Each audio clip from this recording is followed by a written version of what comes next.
India चांद पे चला गया, लोगों ने मार्स तक के मिशन कर लिए। अनफॉर्चुनेटली मदरसा के बच्चों को ये पढ़ाया जाता है कि ज़मीन फ्लैट है। अगर ज़मीन फ्लैट है तो फिर ये मौसम कैसे बदलते हैं, ये दिन रात कैसे आते हैं बताओ? अगर ये घूम ही नहीं रही, चांद ग्रहण कैसे लगता है, सूरज ग्रहण कैसे लगता है? करता हूँ, ये जो है ज़मीन जो है ये बिल्कुल सुकून है, बस जो है ना चांद ये इसके गिर्द जो घूमता है, ये घूम रहा है, ज़मीन घूम नहीं रही है।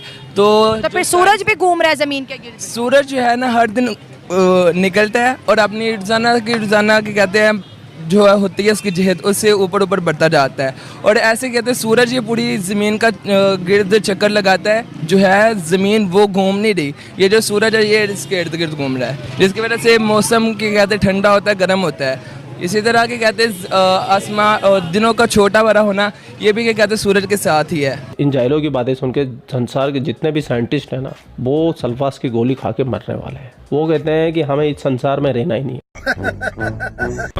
ये देखिए मदरसा के बच्चे आज ऐसी बात बता गए हैं जो आइंस्टाइन भी नहीं बता के गया।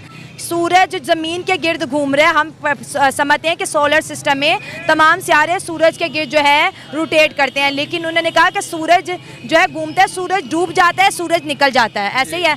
और दिन और रात कैसे बनते हैं, मौलाना क्या बताते हैं? दिन, क्योंकि दिन जो है ना ये सूरज के आने जाने से ही है, अल्लाह ताला की कुदरत में से उसने ये निज़ाम रखा है। जैसे ही जो सूरज है इसका गिर्द ख़त्म होता है तो वो नीचे मशरक़ की दूसरी जानिब चले जाता है। जिस तरह पाकिस्तान और इंडिया जिस तरह पाकिस्तान और इंग्लैंड है, और हमारी जो है पाकिस्तान के अंदर एक है, अगर सूरज डूब जाता है तो फिर पूरी दुनिया में अंधेरा हो जाता है ना? नहीं क्या होता है? जहाँ से कि कहते हैं सूरज चले जाता है वहाँ पर अंधेरा होता है, और जिस जगह जाता है वहाँ पर रोशनी होती है। मतलब सूरज घूम रहा है, बाकी दुनिया की कोई चीज नहीं घूम? नहीं, दुनिया जो है ना ज़मीन वो बिल्कुल रुकी हुई है और सूरज घूम रहा है। ज़मीन को किसने रोक रखा है, ये भी बताया होगा कारी साहब ने? नहीं, ये बाकायदा मैंने बुक पढ़ी थी, उसके अंदर ये मुझे डिटेल में। कौन सी बुक पढ़ी थी जिसमें बताया था कि ज़मीन नहीं घूमती है? मैंने साबित तो कीत पढ़ी है, वो भी मौलाना लोगों की लिखी हुई? जी अल्हम्दुलिल्लाह, दावत इस्लामी की निशात है ये। आप जरा इधर, एक बड़ा अहम छोटा सा सवाल आपसे पूछूंगी, इधर आए मेरे साथ जो है। मैं आपसे और बात करूंगी, लेकिन छोटी सी बात ये है कि मदरसे बच्चे कहते हैं कि कारी साहब पढ़ाते हैं कि ज़मीन जो है बिल्कुल फ्लैट है, ये नहीं घूमती। कार सब ये पढ़ाते हैं कि ज़मीन फ्लैट है, ये नहीं घूमती। सूरज घूम रहा है, बाकी कोई चीज़ नहीं घूम रही। नहीं घूमती है, ये घूमती है। तो फिर आपकी थ्योरी में फ़र्क क्या है? बस थैंक यू, इतना ही करना था, मैं बच्चों से बात कर रही हूँ। क्योंकि हम जो है ना इस्लाम में है ना, ये इस्लाम में है, ये ज़मीन फ्लैट है। अगर ज़मीन फ्लैट है तो इसका मतलब है कोई चीज़ हरकत नहीं कर रही ना? नहीं। अच्छा चलो ये बताओ, जो लोग साइंस पे जाते हैं, कायनात को ढूंढने की कोशिश करते हैं, इस कायनात के क्या राज है उसको जानने की कोशिश करते हैं, तो मेरा मालिक जानता ना इसके, किसी के दिलों का राज कोई और तो नहीं ना जानता, वो तो मेरा मालिक जानता है और उसका महबूब जानता है। तो इंसान को साइंस नहीं पढ़ना चाहिए? पढ़नी चाहिए, ये तो काम है, पढ़नी चाहिए, साइंस भी पढ़नी चाहिए। तो साइंस पढ़ा तो मून पे गया ना? इन्हें जो भी पाकिस्तान के बारे अच्छा हम काम करता है उसको ये फांसी लगवा लेते हैं। मैं तो यही कहूँगा कि अपने ख़ानदान में से या घर में से किसी एक को आलिम दिन ज़रूर बनाएं, जो घर की और पूरे मुआशरे की भी इस्लाह कर सके, मोहल्ले की भी इस्लाह कर सके। अच्छा ठीक है, चले ये बता दें, अक्सर लोगों को ना जहाद के बारे में समझ नहीं आती कि जहाद किसका नाम है।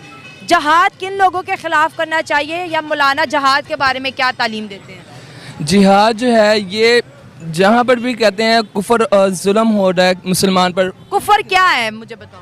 इनकार, जो अल्लाह ताला और उसके रसूल के बारे में गुत्ते हैं वो भी कुफर है, और जो कि कहते हैं अल्लाह ताला पर, ईमान पर और उसकी किताब पर ईमान नहीं रखते, योम ज़रूरियात दीन, यानी जिसका जानना हर आमो खास पर की कहते हैं ज़रूरी है, उनमें से किसी एक का भी इनकार करता है तो वो इस्लाम जो है दायरे इस्लाम से खारिज हो जाता है। यानी अगर एक पर्सन है वो नॉन मुस्लिम है, वो सिख है, वो हिंदू है, वो ईसाई है, ठीक है, अब इस्लाम उनके ख़िलाफ़ कैसे जहाद करने का हुक्म देता है? इस्लाम उनके ख़िलाफ़ तभी होगा जब क्या कहते हैं वो मुसलमानों पर कोई हमला करने की कोशिश करेंगे, या मुसलमानों को उनकी क्या कहते हैं दीन गुस्ताखी करेंगे, या उसको मुसलमानों को उसकी ट्रेन जो हमारी जा रही है उसको पटरी से हिलाने की कोशिश करें, तब हमारा जिहाद उनके साथ कर देना फ़र्ज़ है। आप क्या कह रहे हैं जहाद के बारे में? मैं यही कहना चाह आगे आ जाओ बेटा, आगे आ जाओ, वायर है, मैं बात कोई भी गैर मुस्लिम है, जैसे ईसाई है, यहूदी है, या कोई भी है, इससे तभी जिहाद फ़र्ज होगा जब वो इस्लाम के रास्ते में आके रुकावट बने। جب تک اسلام کو کچھ نہیں کہہ رہا وہ اپنے کام لگے ہیں. جیسے آقا علیہ السلام کے زمانے میں بھی یہود و نصارہ رہتے تھے, ان کو تحفظ دیا جاتا تھا. یہ نہیں کہ اب پاکستان میں کوئی کافر آرمی دیکھ لے ادھر اسے مار دو, ایسے نہیں ہے. جب تک وہ اسلام کے راستے میں نہ آئے, ضروریات دین میں